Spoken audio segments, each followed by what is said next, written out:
मिलिंद भाऊ झडपे यांनी आज आपल्या गंगोत्री वृद्धाश्रमातील सर्व वृद्ध माता पिता यांना जेवण देण्याचा मानस केला.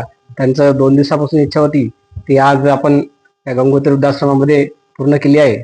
तर आपण गंगोत्री वृद्धाश्रमच्या वतीने आपण त्यांचा आज शाल देऊन सत्कार करू. शाल खूप अभिनंदन.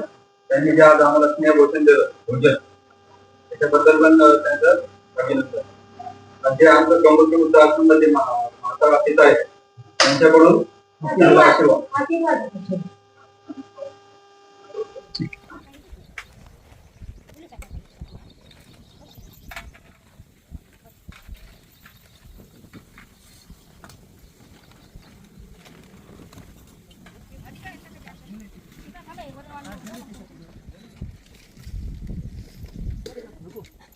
चावत नाही.